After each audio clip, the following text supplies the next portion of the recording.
같이 교독하겠습니다. 제가 먼저 하겠습니다.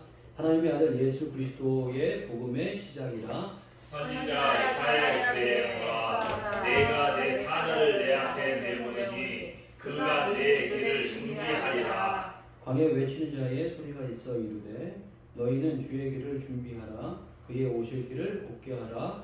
기록된 것과 같이 세례 요한이 광야에 이르러 제사함을 받게 하니 세계의 세례를 전파하니 온 유대 지방과 예루살렘 사람이 다 나아가 자기의 죄를 자각하고 요단강에서 그에게 세례를 받더라.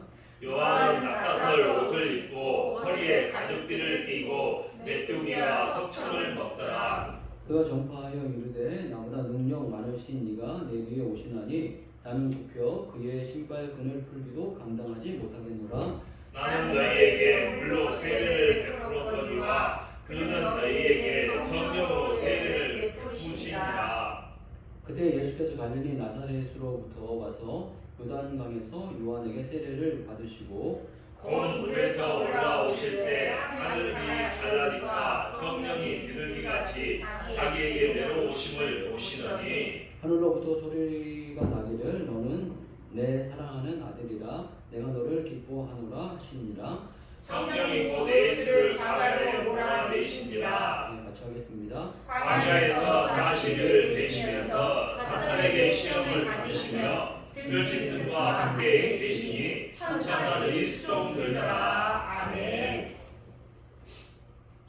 네, 이번 주부터는 이제 마가복음에 대해서 저희들이 말씀을 나누려고 합니다. 사복음서가 있는데요. 사복음서는 마태, 마가, 누가, 요한 이렇게 사복음서를 이제 그 복음서다 이렇게 해서 사복음서로 이야기하고 있는데 제 개인적으로 만약 이런 걸 뭐 해보진 않았지만 그 믿는 분들에게 인기 투표를 한다면 1위가 나오는 복음서는 어디일까 이렇게 생각을 하는데 그건 뭐 극히 제 개인적인 생각으로 1위가 아마 요한복음이 아닐까 이런 생각을 합니다. 그래서 요한복음을 좋아하시는 분들이 많고 쉽고 명쾌하고 또 이 심오한 말씀들이 많기 때문에 이 요한복음을 좋아하시는 분들이 많고요.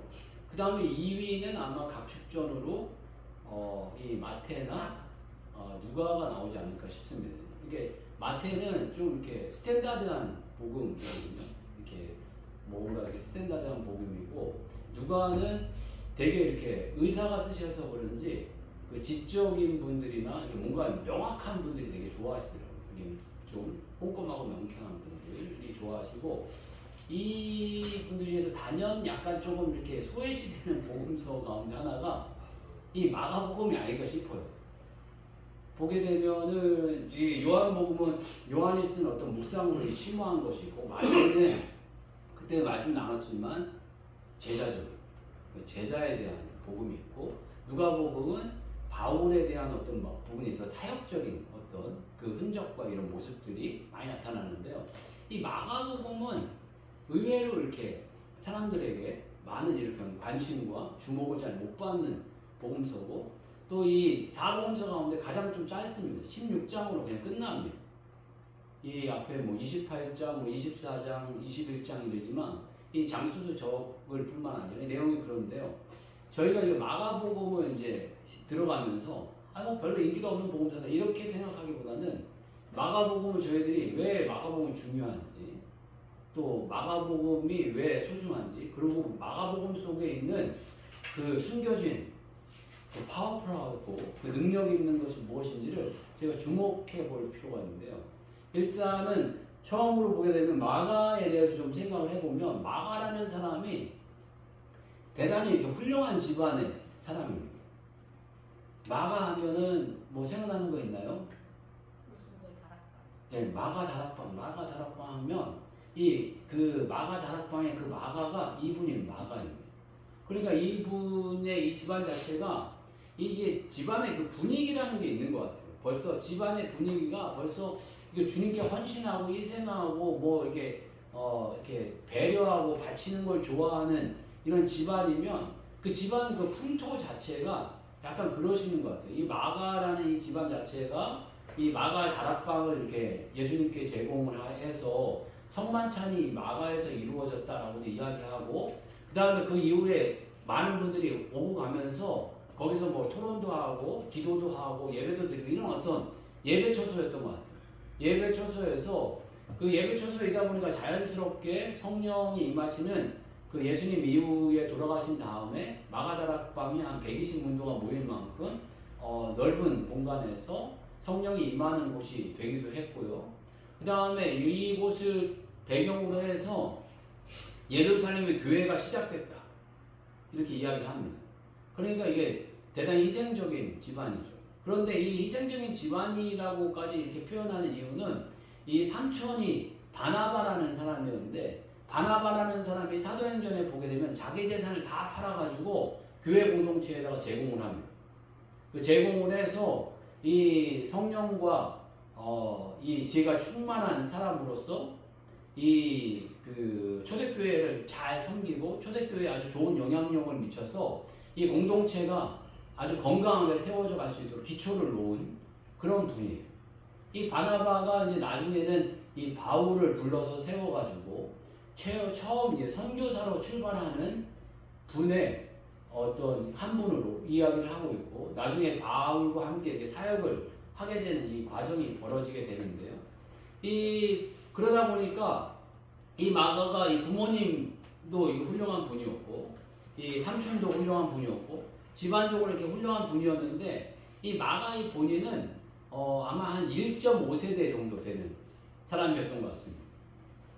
이 예수님 당시에 그 제자들과 이렇게 어깨를 나날이 할 만한 그런 연배는 아니었던 것 같고 그다음 아예 그냥 연배가 낮은 사람도 아니었고 한 1.5세대 이 중간 세대 정도 그분과 교류를 하지만은 그분들을 섬기는 세대 정도 이런 어떤 세대가 이 마가의 세대였는데 마가는 또 큰 사건이 뭐냐하면 집안이 좋은 집안에서 이 사람이 그 교육도 잘 받고 이렇게 성장했던 사람으로 보입니다. 그래가지고 이 당시에는 그 유대 민족이 있었지만 유대 민족이 로마에게 속국이다 보니까 로마 사람들이 했던 그 언어들이 헬라어나 이런 언어들을 썼는데 이 마가는 그런 헬라어라든가 이런 언어가 잘 되었던 사람으로 이야기 되어지고 있습니다. 지금 요즘 시대로 이야기하면 영어가 능통한 사람이라 영어가 능통했던 이런 사람이다 보니까 선교를 가게 될 때 바나바와 이 바울이 선교를 가게 될 때 마가도 같이 데리고 가요. 마가도 같이 데리고 갔는데 나중에 그 밤빌리아라는 지역에서 마가가 선교를 하다가 집으로 돌아와 버려요. 그러니까 여러 이유를 둡니다. 그래서 얘가 고생 없이 너무 커서 그렇다. 아마 이 밤빌리아 같은 데 가니까 너무 고생이 되고 이게 너무 힘들어갖고 그랬다라는 이야기를 하는 분들이 있고 또 어떤 부분에 이제 선교 루트를 돌아가면서 밤빌리아 지역으로 가보니까 산을 넘어야 되거든요. 산이 돌산이에요. 그러다 보니까 그 당시에 뭐 장비도 좋지 않고 이러다 보니까 이 돌산을 넘다가 아마 이게 다치거나 아무래도 이러다가 내가 이분들 따라가면 죽겠다 이런 생각이 들어서 그랬는지 돌아와 버려가지고 이 나중에 이 바울하고 이 바나바하고 크게 싸우는 계기가 만들고 나중에 이 바울 밑에 있지 못하고 그 사역이 그냥 흐지부지 끝나버리는 것처럼 보이는 사역이 있으면서 아마 이분이 예루살렘에 계속 마가다락방에 머물지 않았겠나 라는 것과 나중에 마가다락방에 머물면서 그 예수님의 그 12제자들과 함께 그 교제를 많이 했고 그 다음에 나중에 예수님의 12제자들과 교제를 하다가 나중에 누구의 그 직속 제자가 되냐라고 이렇게 표현을 하게 될 때 베드로의 직속 제자가 됐다 라고 이렇게 생각을 하는 게 일반적인 모습입니다. 그러면 이 결론적으로 이게 무슨 이야기를 말씀을 나누고 싶으냐면 이 마가복음이 누구의 복음서냐? 누가복음은 바울의 복음서에 어떤 모습이 많이 있다라는 걸 이야기를 말씀을 나눴는데 이 마가복음은 누구의 복음서냐 하면 베드로의 복음서가 많이 묻어 있다라고 볼 수 있는 부분이 있습니다. 그래서 나중에 보게 되면 베드로도 그 예루살렘에 머물지 않고 바울과 같이 그 계속 이방 선교를 하게 되고 나중에 로마까지도 간 것으로 이야기를 하고 있습니다. 그래서 로마까지 간 것으로 이야기를 해봐서 그때 늘 동행했던 사람이 마가였고 그 입술의 역할을 했던 사람이 마가가 아니었겠냐. 그래서 베드로는 아마 그 헬라어의 능통형이 됐을 수도 있지만 헬라어의 능통되기보다는 아마 이 마가를 사용해서 복음을 전하지 않았겠냐라고 이야기를 하는 것이 일반적인 그런 견해이고 생각입니다. 그러니까 이 그 마가복음 속에는 이 바울이 그 베드로가 만났던 예수님과 베드로가 생각하는 이 예수님을 바라보고 예수님을 느끼고 경험하고 고백하는 그런 모습들이 많이 있는 거예요. 그런데 예수님께서도 12제자를 세웠을 때 수제자로 베드로를 세우셨어요. 베드로를 세우셨는데 베드로를 수제자로 세우시면서 베드로를 통해서 자기 자신을 바라보고 깨닫고 느끼는 것을 존중하셨다는 거예요. 그래, 베드로 정도 알면 돼. 아니면 베드로만큼 반드시 깨달아야 된다. 베드로가 정확하게 그것을 알고 있어. 라고 하는 그 무엇이 마가복음에 많이 숨겨져 있다는 거예요. 그래서 마가복음을 가르쳐서 이야기할 때 그 인간적 복음서다 이런 표현을 많이 이야기합니다. 그래서 어떤 면에서 그 인간이 되신 예수님의 어떤 인간의 모습을 많이 이야기하고 있다. 이런 표현을 많이 하기도 하고요. 그 다음에 두 번째로 나타나는 그런 어떤 모습 가운데 하나는 이 마태나 누가복음은 가르침에 대해서 대단히 중요하게 생각해요. 그래서 이런 거를 가르치셨다. 대표적으로 보게 되면 마태복음의 산상수훈을 통해서 이런 가르침을 하셨다라는 이야기를 하지만 이 마가복음은 그런 걸 별로 중요하게 생각 안 합니다. 이 가르침과 이런 것보다는 중요하게 생각하셨던 거는 예수님이 어떻게 사셨나, 어떻게 행동하셨나, 또 어떻게 대중들과 교제하신 것인가 이런 거에 더 초점을 많이 맞춰서 말씀을 나누고 있고 그러다 보니까 예수님이 행하신 어떤 기적과 이적에 대한 부분이 상당히 많이 나옵니다. 그리고 가르침에 대한 부분은 적고 없는 경우들이 많이 있습니다. 그래서 베드로가 느꼈던 예수님은 어떠한 분이셨는가, 그 경험한 어떠한 모습이었나 이런 것들을 저희들이 주목해 볼 필요가 있고요. 그리고 또 이 마가복음에서는 예수님이 말씀대로 곧 오실 거라고 생각을 했어요. 그래서 곧, 즉시 이런 표현들을 많이 사용하고 있고 종말에 대한 이야기를 많이 해서 예수님이 이제 종말적으로 금방 임하실 거다. 이런 어떤 부분들이 많이 있습니다. 그리고 이 베드로 사도를 이렇게 먼저 세우셔서 베드로 사도를 통해서 뭔가 이렇게 사역을 이렇게 하게 하셨듯이 이 4복음서 가운데 가장 먼저 쓰여진 복음서가 무슨 복음서냐라고 이야기하면 마가복음서입니다. 마가복음서가 가장 먼저 쓰여졌어요. 그게 두 번째로 나오긴 하지만은 마가복음서 가장 먼저 쓰여졌고 우리가 마태, 마가, 누가를 공관 복음서라고 해서 같은 관점에서 본 이 복음서다 이야기하지 않습니까? 그런데 그 중심에는 마가복음이 있어요. 그 중심에는 마가복음이 있고 마가복음을 통해서 마태복음이 나오고 또 마가복음을 통해 누가복음이 나온 걸로 이렇게 표현을 합니다. 그래서 이거는 마가복음 읽다가 마태복음이 나오고 이게 아니고 마가복음이 먼저 나왔기 때문에 마태가 마가복음에 쭉 이렇게 저술한 것을 보고 여기에서 플러스 마이너스 해서 하나님의 받은 은혜와 성령의 인도하심과 역사하심을 통해서 마태복음을 저술하게 되고 어떤 부분에서 이 마가복음이 이 복음서의 어떤 뼈대와 굴곡을 만들어간 어떤 기준점 같은 그런 역할을 한 부분이 있다. 라는 거는 제 개인적인 견해가 아니고 학자들의 말씀입니다. 그만큼 이 마가복음이 되게 이렇게 저희가 그냥 짧고 그러니까 별거 아니게 그냥 생각하고 다른 복음서도 다 있는 내용이고 그러니까 쉽게 그렇게 넘어갔지만 이 내용 속에는 분명히 그 예수님께서 우리들에게 깨닫게 해주시고 싶은 내용이 있고 알게 해주시고 싶은 내용이 있고 분명히 전달하고 싶은 내용들이 많이 있었다. 그리고 이 베드로를 통해서 만난 이 예수님은 어떤 면에서 핵심적으로 반드시 알아야 돼. 그 무엇인가가 있었다. 라는 것을 저희들이 생각을 하면서 이 마가복음을 저희들이 또 이제 말씀을 나누게 되면서 다른 그 무엇보다도 예수님의 능력, 이 복음의 능력이 저와 이 여러분들의 삶 가운데 충만해져 가기를 주의로 축복합니다.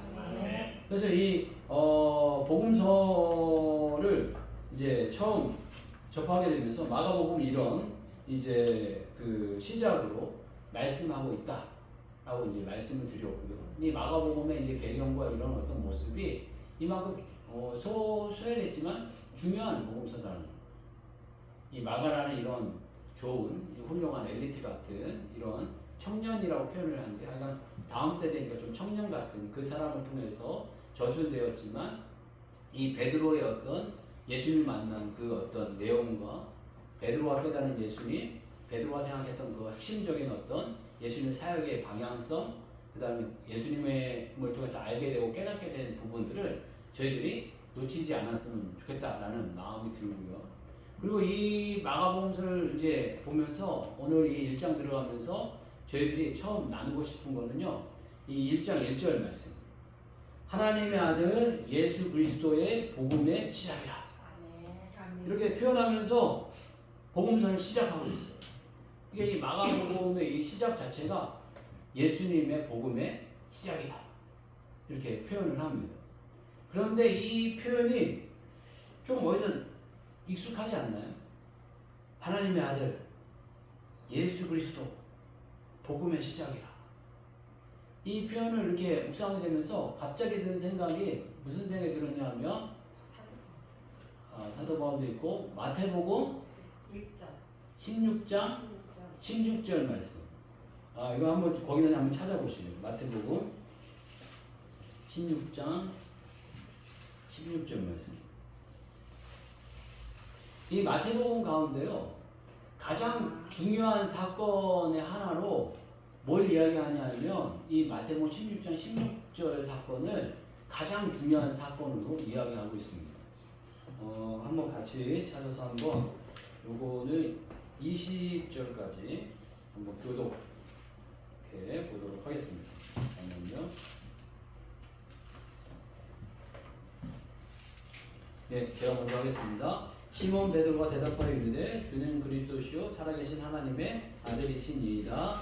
예수께서 대답하여 이르시되 가요나 시모나 내가 복이 있도다. 이는 내게 알게 한 이는 혈육이 아니요 하늘에 계신 내 아버지시니라. 또 내가 내게 이르노니 너는 베드로라. 내가 이 반석 위에 내 교회를 세우리니 음부의 권세가 이기지 못하리라. 내가 천국 열쇠를 내게 주리니 내가 땅에서 무엇이든지 빼면 하늘에서도 매일 것이요 내가 땅에서 무엇이든지 풀면 하늘에서도 풀리리라 하시고.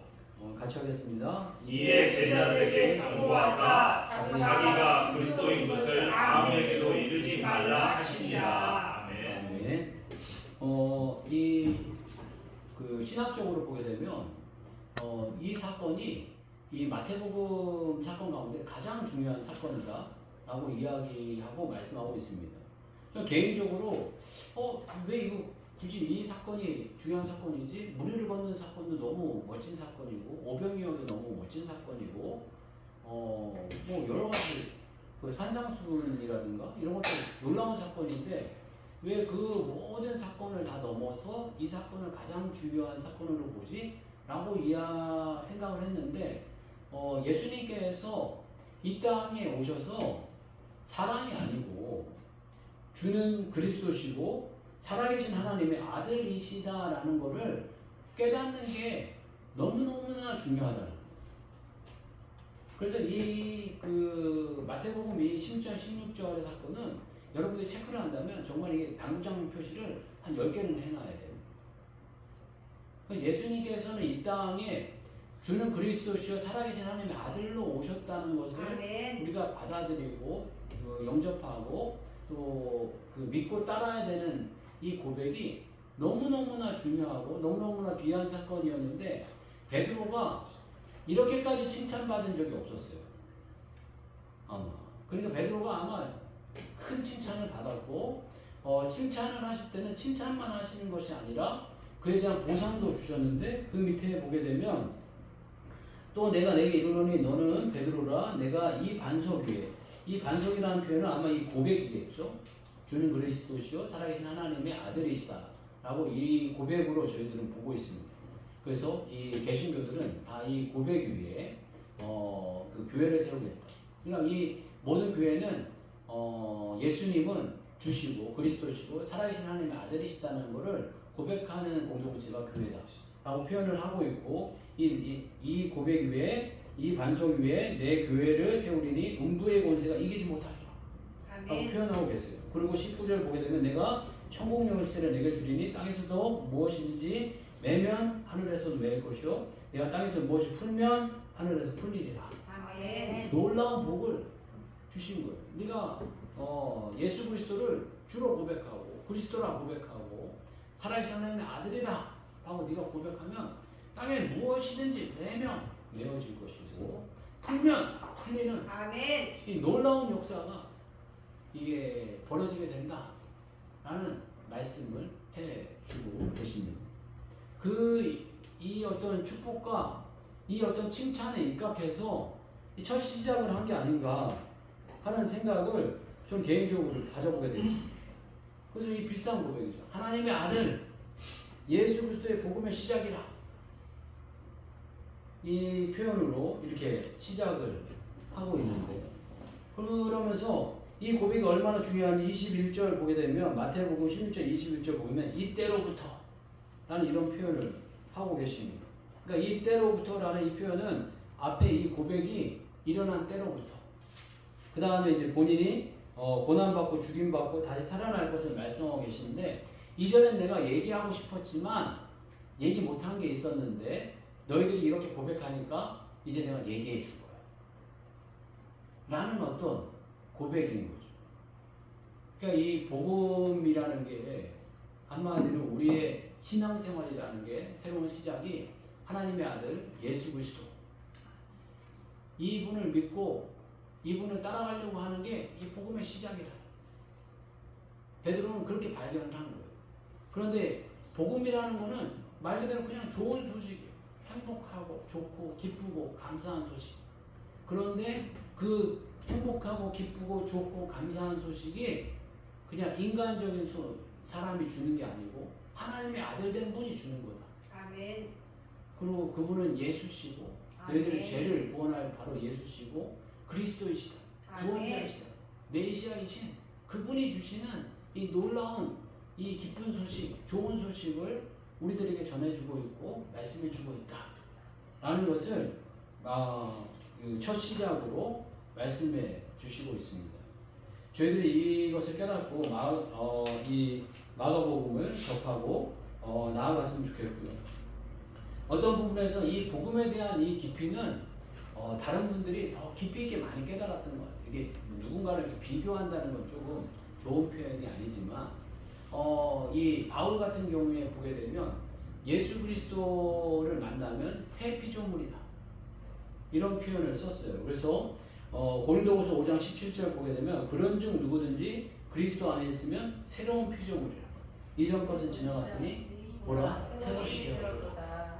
이런 표현을 쓰면서 예수 그리스도를 만난 이 복음의 어떤 이 모습과 복음의 어떤 시작이 새 피조물 되는 거다 라는 걸로 이렇게 명쾌하게 이야기하신 부분이 있고요.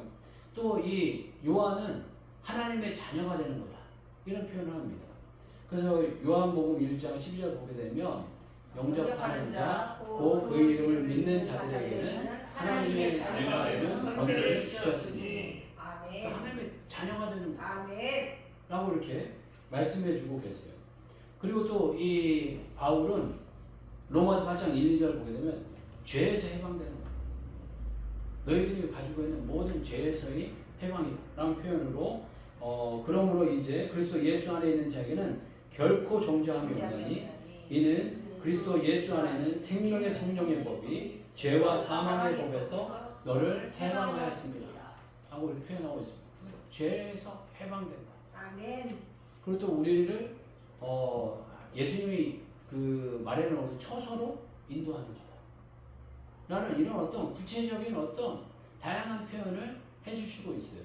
그렇지만 이 베드로 사도는 이 복음서에서 보게 되면 죄송하지만 그런 어떤 깨달은 그런 거는 별로 없었던 것 같아요.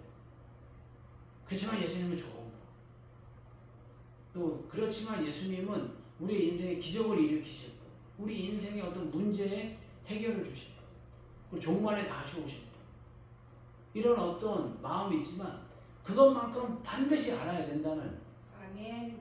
그런 어떤 그 마음과 의지가 예수님 안에서 있는 것이 아닌가 이런 생각들을 가져보게 되고요. 그러면서 이 마가복음을 접하고 이렇게 대하면서 저희들이 마가복음만이 느낄 수 있는 그런 어떤 발견들, 깨달음들 이런 어떤 면에서 가장 기초적인 거인지 모르겠지만 그 가장 기초적인 것을 굳건하게 하고 분명하게 하는 저와 여러분 되셨으면 좋겠습니다. 그리고 아멘. 요즘에 제가 이 말씀을 준비하게 되면서 이 과거 이제 구약을 저희가 쭉 이렇게 해오다 보니까 망합니다, 무너집니다, 막 이런 얘기를 너무 하다 보니까 이거 안 되겠다, 이거 복음으로 다시 돌아가야 되겠다. 그래서 이제 복음으로 다시 돌아오는 마음을 갖는 것과 함께 한편으로는 이 복음이 시작이라는 예수님이 시작이라. 아멘.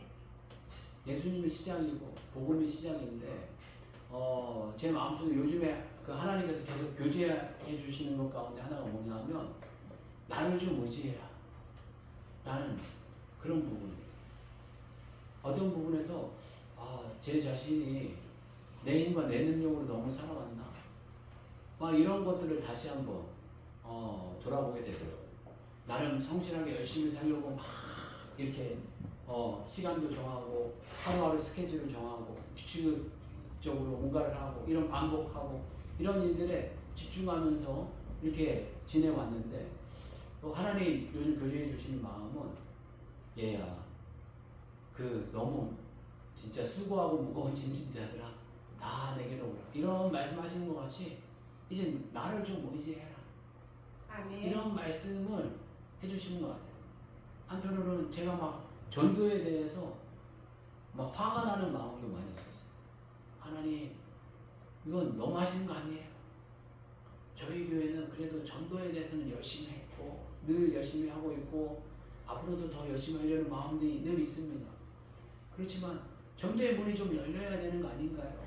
막 이런 어떤 마음들이 있었는데 그런 마음과 이런 어떤 그 요동치는 마음 가운데 하나님께서 넌 날 의지했니? 날 의지해서 하니? 이런 질문들을 계속 주시는 것 같더라고요. 저희들 크고 작은 어려움들 분명히 인생 가운데 있으실 겁니다. 그 크고 작은 어려움들을 만날 때 몇몇 그 선배 목사님들과 이런 분들이 십자가를 만나는 계기란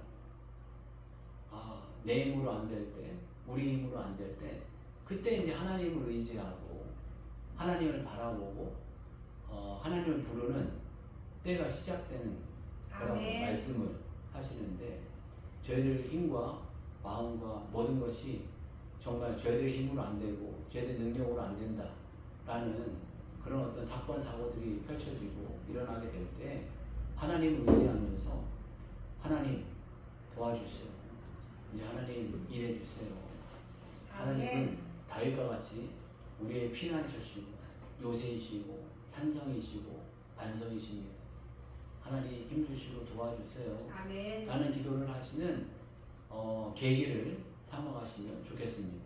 아멘. 그래서 정말 여러분 앞에 있는 그 크고 작은 어려운 일들을 만날 때마다 더욱 주님 의지해서 주님의 일하심을 보고 일하심을 맛보면서 이 그 베드로가 이 마가복음 통해서 우리들에게 선포하고 말씀해 주셨던 것 같이 하나님의 아들 예수 그리스도의 복음의 시작이 이제 펼쳐지는 아멘. 시작된다. 그분은 하나님의 아들이시다. 라는 고백을 이제는 마가복음의 고백이 아니라 저희들의 고백으로 시작하시는 주의 종들 되시길 주의로 축복합니다. 아멘. 다시 한번 기도할 때 마가복음 저희들 이제 들어가게 됐는데 하나님의 아들 예수 그리스도의 복음의 시작이다. 이렇게 되었다라고 표현하고 있습니다. 그래서 하나님의 아들의 인간의 힘이 아니고 하나님의 아들의 이 복음의 능력이 저희들의 삶 가운데 시작되게 해달라고 다시 한번 기도하시는 시간 갖도록 하겠습니다. 주여 한번 외치고 같이 기도하겠습니다. 주여